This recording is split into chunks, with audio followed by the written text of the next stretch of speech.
Hi viewers, welcome to our channel. ప్రస్తుతం మనతో పాటు భరద్వాజ్ గారు సీనియర్ జర్నలిస్ట్ ఉన్నారు. వారితో ఒకసారి మాట్లాడదాం. సార్ నమస్కారం. సార్ నమస్తే. సార్, చిరంజీవి గారి వేట సినిమాకి అలాగే ఎండమూరి వీరేంద్రనాథ్ గారి చెండల్వ పూదండ అనే ఒక నావెల్కి మధ్య ఏదో లింక్ ఉందని చెప్పేసి మేము విన్నాం సార్. ఏంటి ఈ సినిమాకి ఆ నావెల్కి ఉన్న మధ్య సంబంధం ఏంటి sir? Count of Monte Cristo అని చెప్పి అలెగ్జాండర్ డ్యూమా నవల ఒకటి ఉంది. అంటే నెపోలియన్ కాలం నాటి పరిస్థితులు ఆ నేపథ్యంలో రాసినటువంటి నవల అది. దాన్ని సూరంపూడి సీతారాం గారు తెలుగులో అనువాదం చేశాడు. యాజ్ ఇట్ ఈస్గా నవలని ఆయన ఆంధ్రపత్రిక సంపాదక వర్గంలో ఉండేవారు ఆ రోజుల్లో. ఆయన తెలుగులోకి అనువాదం చేశారు. అది కొంతకాలం నాన్ డీటెయిల్డ్గా కూడా ఉండేది. ఈ కౌంట్ ఆఫ్ మాంట్ క్రిస్టో అనే నవల నాన్ డీటెయిల్డ్గా ఉండేది. చాలామంది అది చదివేవారు, చాలామందిని ఇన్స్పైర్ చేసేది. అంటే ఆ ఇన్స్పైర్ చేయటానికి కారణం ఏమిటంటే దానిలో ఒక అమాయకుడైనటువంటి నావికుడు అనుకోని పరిస్థితుల్లో కొంతమంది కుట్రలకి బలై జైల్లోకి పెడతాడు. అంటే అసూయ ఇవన్నీ కారణం అతన్ని లోపల వేయటానికి కారణం. ఇలా అతన్ని జైలుకి పంపించిన తర్వాత ఆ జైల్లో ఒక మేధావి పరిచయం అవుతాడు ఆయనకి, ఆ ఖైదులో. అతను వేరే రకరకాల కారణాల చేత లోపలికి వచ్చి ఉంటాడు. అతనికి ప్రపంచం మీద విపరీతమైనటువంటి పట్టు ఉంటుంది. అంటే చాలా అడ్మైర్ చేసేటువంటి క్యారెక్టర్ అది, ఇన్స్పైర్ చేసేటువంటి క్యారెక్టర్. అతను కలిసి ఉంటారు. ఉన్నప్పుడు అతను ముసలివాడు. అతని ద్వారా ఇతను జ్ఞానం పొందుతాడు. ప్రపంచం అంటే ఏమిటి అనేది అర్థం చేసుకుంటాడు. ఓకే. ఈ ప్రపంచాన్ని ఎలా గెలవాలి అనేది అర్థం చేసుకుంటాడు. ప్రపంచాన్ని ఎలా అర్థం చేసుకోవాలో తెలుసుకుంటాడు. దీని నుంచి వాళ్ళు అతి కష్టం మీద యుద్ధం చేసి బయటపడతారు. వాళ్ళు బయటకు వచ్చిన సమయానికి ఈయన్ని అంటే హీరో క్యారెక్టర్ని ఎవరైతే కుట్రలు చేసి బలి చేశారో వాళ్ళందరూ కూడా చాలా పెద్ద పెద్ద పొజిషన్స్లో ఉంటారు. వాళ్ళని ఎలా ఎదుర్కొన్నాడు అనేది కథ. ఇది విపరీతంగా ఇన్స్పైర్ చేసింది నవలగా. ఈ నవల ఇన్ఫ్లుయెన్స్తో ఎండమూరి వీరేంద్రనాథ్ గారు ఆంధ్రజ్యోతిలో చెంగల్వ పూదండ అనే పేరుతో ఒక నవల రాశారు. ఆ నవల విపరీతంగా జనాలకు కనెక్ట్ అయింది. కనెక్ట్ అవ్వడానికి కారణం ఇదే కంటెంట్. ఆయన తీసుకున్నటువంటి నేపథ్యం ఒక గ్రామంలో జరుగుతుంది కథ.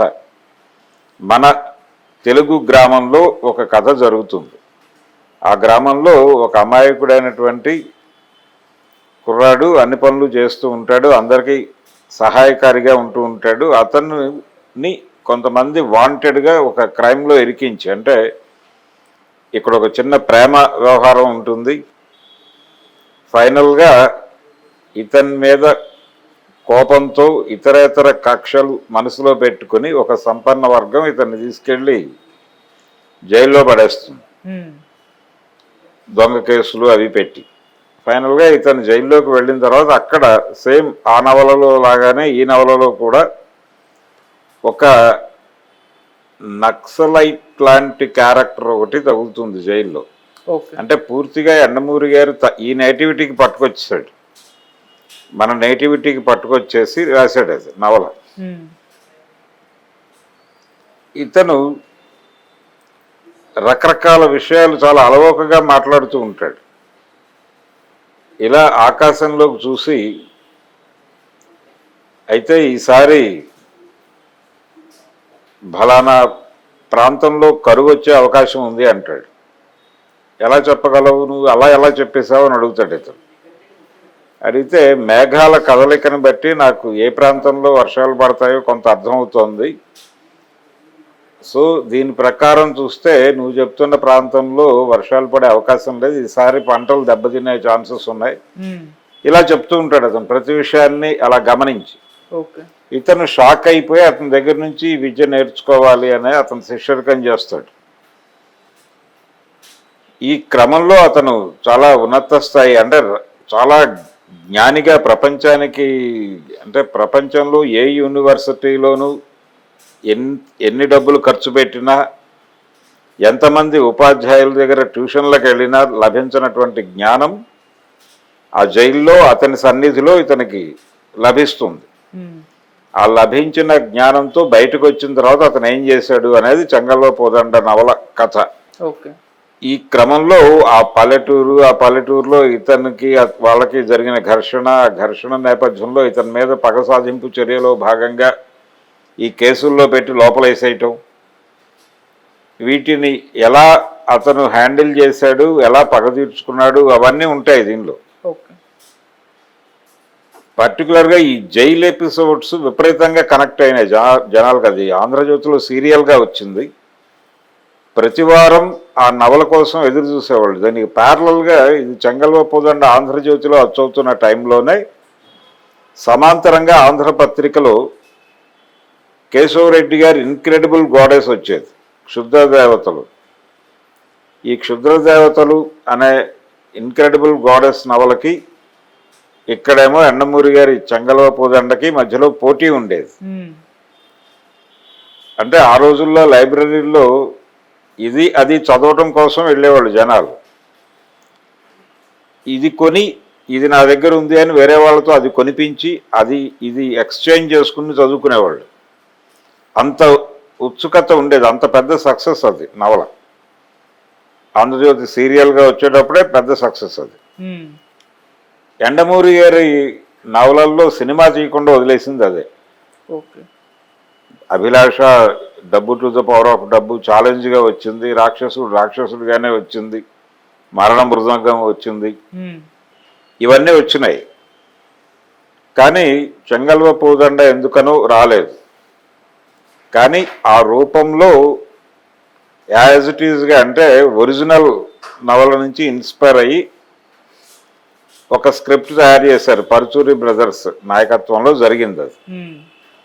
ఇందాక నేను చెప్పినటువంటి ఏదైతే చెంగల్వ పోదండకి మాతృకు ఉందో అదే క్రిస్టో నవలను, అదే అలెగ్జాండర్ డ్యూమా రాసినటువంటి నవలనే తీసుకుని దాని ప్రేరణతో భారతదేశానికి స్వతంత్రం రాకముందు బ్రిటిష్ జమానా నడుస్తున్న రోజుల్లో ఒక నావికుడు అదే పద్ధతిలో కుట్రలకు బలై జైలుకి వెళ్ళిపోతాడు. ఆ జైలు నుంచి ఆయన ఎలా బయటపడ్డాడు, ఎలా పగ తీర్చుకున్నాడు అనే లైన్స్లోనే కథ తయారు చేసి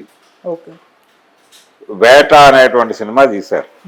ఆ వేట సినిమా చూస్తున్నంతసేపు ఇది ఎక్కడో చదివామని చాలామంది కొట్టుకుని చివరికి ఇది చెంగల్వ పోదండ నవలే కదా, కాకపోతే వేరే నేపథ్యంలో జరుగుతోంది. చెంగల్వ పోదండలో ఒక గ్రామం, ఒక తెలుగు గ్రామము, తెలుగు జైలు, తెలుగు నక్సలైటు, తెలుగు వాతావరణం, నేటివిటీ ఉంది దానిలో. ఇది మన నేటివిటీ కానీ ఎక్కడో ప్రపంచంలో జరుగుతున్న కథలాగా అనిపించింది. రెండోది దీనిలో ప్రాబ్లం ఏంటంటే ఈ నవలలో అంటే ఈ వేట సినిమాలో జరిగినటువంటి ఇబ్బంది ఏంటంటే చిరంజీవికి ఒక హీరో ఇమేజ్ పీక్స్లో ఉన్న రోజుల్లో వచ్చిన సినిమా అది. ఖైదీ తర్వాత వచ్చిన సినిమా వేట. అదే బ్యానర్, అదే డైరెక్టర్, కోదండరామిరెడ్డి గారే డైరెక్టర్, వాళ్ళే రైటర్లు. పరుచూరి వారే ఖైదీకి దీనికి కూడా రైటర్లు. అది కూడా ఒక ఇంగ్లీషు సినిమా నుంచి ఇన్స్పైర్ అయ్యి రాసినటువంటి సొంత స్క్రిప్ట్ అది ఖైదీ. దాంట్లో ఫస్ట్ బ్లడ్ అనేటువంటి సినిమా నుంచి ఇన్స్పైర్ అయ్యి కొన్ని సన్నివేశాలు మాత్రమే తీసుకుని మిగిలిందంతా మన నేటివిటీలో నడిచేటువంటి కథగా మార్చారు. అది చాలా పెద్ద హిట్ అయింది. దీన్ని అలా చేయలా. నిజానికి ఖైదీలో పరుచూరి బ్రదర్స్ ఏదైతే చేశారో ఈ మాంట్ క్రిస్టో నవలకు సంబంధించి ఎండమూరి వీరేంద్రనాథ్ గారి చెంగల్వ పోదండలో అదే చేశాడు. దీనికంటే అంటే ఖైదీ కంటే ముందే ఆ నవల వచ్చింది చెంగల్వ పోదండ కాబట్టి చెంగల్వ పోదండలో ఎండమూరి గారు ఏం చేశారో ఖైదీ విషయంలో పరుచూరి బ్రదర్స్ అదే చేశారు. దాన్ని వేట సినిమా అప్పుడు దాన్ని పాటించడంలో ఫెయిల్ అయ్యారు. అంటే ఆ స్కేలు అవన్నీ చూసి ఒక పెద్ద ఏరియాలో కథ నడపాలి అనుకున్నారు. అనుకుని దానికి స్వతంత్రోద్యమానికి ముందు నాటి కాలము, ఒక స్వతంత్ర సమరయోధుడు, ఒక అంటే హింస ద్వారా ఈ ప్రభుత్వాన్ని కూలదోయాలని ప్రయత్నించినటువంటి ఒక విప్లవకారుడు అందులో ఉంటాడు. అతనితో ఇతనికి పరిచయం అవటం, అలా నడిపారు కథని. దాదాపు అదే లైను, మొత్తం యాజ్ ఇట్ ఈజ్గా అదే లైన్. కాకపోతే చిరంజీవి ఇమేజ్ ఖైదీకి వేటకి మధ్యలో చాలా పెరిగింది. ఈ పెరిగిన క్రమంలో ఇమేజ్కి సంబంధించి ఇందులో జయప్రద గారు హీరోయిన్, ఓకే. అందులో మాధవి గారు హీరోయిన్. ఇందులో జయప్రదని చిరంజీవి ప్రేమిస్తాడు, వాళ్ళిద్దరూ పెళ్లి చేసుకోవాలనుకుంటారు. తీరా తను జైలు నుంచి అతి కష్టం మీద బయటపడి ఇక్కడికి చేరేసరికి ఆవిడ వేరే వాళ్ళ భార్య అయిపోయి ఉంటుంది. ఇది కొంత ఆడియన్స్ని ఇబ్బంది పెట్టింది. మోహన్, లక్ష్మి అనే ఆర్టిస్ట్ ఉన్నారు కదా, ఆవిడ భర్త జయప్రద గారి భర్తగా నటిస్తాడు ఈ సినిమాలో, వేట సినిమాలో. దీంతో జనరల్గానే ఒక అంటే తెలుగు సినిమా సెంటిమెంట్ ప్రకారం హీరోని కాకుండా విలన్ని పెళ్లి చేసుకోవడం అనేది కొంచెం విషాదం. ఓకే. ఇదే మోహన్తో ఇలాంటి సందర్భంతో మోహన్కు ఉన్నటువంటి ఒక రిలేషన్ ఏంటంటే, ఆయన వేట సినిమాలో చిరంజీవి జయప్రద ప్రేమించుకుంటారు, మధ్యలో ఆయన వచ్చి జయప్రదని పెళ్లి చేసేసుకుంటాడు. ఇలాగే సేమ్ సిచ్యుయేషన్ సాగర సంగమం సినిమాలో. సాగర సంగమంలో జయప్రదని కమల్ హాసన్ ప్రేమిస్తాడు. ఓకే. ప్రపోజ్ చేద్దాం అనుకుంటున్న టైంలో ఆల్రెడీ ఆవిడకి మోహన్తో ఎంగేజ్మెంట్ అయింది, పెళ్లి కూడా అయింది. తర్వాత ఏదో కారణాలతో వాళ్ళు విడిగా ఉంటున్నారు అని తెలుస్తుంది. కరెక్ట్గా ఇతను ఎక్స్ప్రెస్ చేయాలి అనుకుంటున్న టైంలో అతను తిరిగి వస్తాడు. తిరిగి వచ్చి ఆ అమ్మాయిని తీసుకెళ్ళిపోతాడు జయప్రదని. దాదాపు వేటలో ఏం జరుగుతుందో సాగర సంగమంలో కూడా అదే జరుగుతుంది. ఇది ఒక విచిత్రమైనటువంటి పోలిక. రెండు ఒకే టైంలో వచ్చిన సినిమాలు. జయప్రదే రెండిట్లోనూ మోహనే. కాకపోతే ఇక్కడ చిరంజీవి, అక్కడ కమల్ హాసన్. దీనికి కూడా విశ్వనాథ్ గారికి ఇన్స్పిరేషన్ ఉంటే ఉండుండొచ్చు, మాంట్ క్రిస్టో ఇన్స్పిరేషన్ ఉంటే ఉండుండొచ్చు. కానీ నాకు బలంగా అనిపించింది, అప్పుడు ఇప్పుడు కూడా అనిపించింది ఏంటంటే, యండమూరి గారి చెంగల్వ పూదండ నవలని గనక ఈ వేట సినిమా సందర్భంలో ఫాలో అయి ఉంటే, అంటే ఖైదీలో వాళ్ళు చేసినటువంటి మ్యాజిక్, స్క్రిప్ట్ పరంగా పరుచూరి బ్రదర్స్ చేసినటువంటి మ్యాజిక్ని ఒక్కసారి స్ఫురణకు తెచ్చుకుని, అలా ఒక పల్లెటూరులో సాధారణ యువకుడిగా చిరంజీవిని ఓపెన్ చేసి అలాగే నడిపుంటే, చెంగల్వ పూదండలో లాగా ఖైదీలో ఎలాగైతే ఒక పల్లెటూరులో సామాన్య యువకుడిగా అతని జీవితాన్ని ప్రారంభించేలాగా మొదలెట్టారో అదే ధోరణిలో మొదలుపెట్టి ఉంటే డెఫినెట్గా ఈ పాయింట్. అయితే హీరోయిన్ని విలన్కిచ్చి చేయటం, ఆడియన్స్ ఎలా రియాక్ట్ అవుతారు అనేది కొంచెం ఆలోచించి చేసుంటే డెఫినెట్గా సినిమా రక్తి కట్టి ఉండేది. దాని నేపథ్యం వేరే నేపథ్యంలోకి వెళ్ళిపోవడం కథ. రెండోది ఈ పాయింట్, ఇది కొంచెం యాంటీ సెంటిమెంట్ అయింది. ఈ రెండు అంశాలని జాగ్రత్తగా డీల్ చేసుంటే ఖైదీ సినిమా లెవెల్లో వేట సినిమా కూడా ఆడేసేది. అది లేకుండా పోయింది. ఇలా ఆ నవల, ఈ రెండు సినిమాలకి మాతృక ఆంగ్ల నవలే. ఆ ఆంగ్ల నవల ఇన్స్పిరేషన్తో తయారైనటువంటి సినిమాలే ఈ రెండు. కాకపోతే రెండిటి మధ్య అది సినిమాగా రాలేదు, చెంగల్వ పూదండ నవలగా వచ్చింది. అంతవరకే నవలగా అది ఆడియన్స్ మీద చాలా పెద్ద ప్రభావం వేసింది. వేట సినిమా చూసినటువంటి ఆ జనరేషన్ ప్రేక్షకుల్లో చాలామందికి చెంగల్వ పూదండ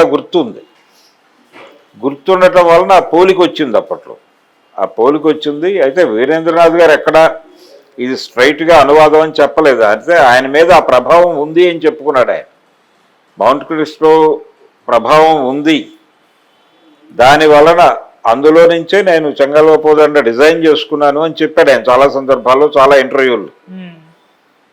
ఇక్కడికి వచ్చేసరికి పరుచూరి బ్రదర్స్ వీళ్ళు కూడా దాన్నే తీసుకున్నారు, యాజ్ ఇట్ ఈస్గా మాతృకగా తీసుకుని వాళ్ళ పద్ధతిలో వాళ్ళు వండుకున్నారు. రెండు ఇన్స్పిరేషన్ పొందింది ఒకే చోట నుంచి, కానీ ఒక్కొక్కళ్ళు ఒక్కొక్క మార్గంలో వెళ్ళారు. ఆయన గ్రామీణ వాతావరణంలో, మనదైన వాతావరణంలోకి పూర్తిగా కథను తీసుకొచ్చి వండాడు వీరేంద్రనాథ్ గారు. వీళ్ళేమో బ్రిటిష్ జమానా నాటి నేపథ్యాన్ని ఎంచుకుని అక్కడ ఉండారు. లైన్ ఒకటే, నేపథ్యాలు వేరు, కంటెంట్ ఒకటే, నేపథ్యాలు వేరు. ఈ కన్ఫ్యూజన్ వలన ఇది హిట్ అయింది. చెంగల్వపోదండ నవలగా హిట్ అయి వేట సినిమాగా ఫ్లాప్ అయింది. Okay, thank you so much sir. Thank you.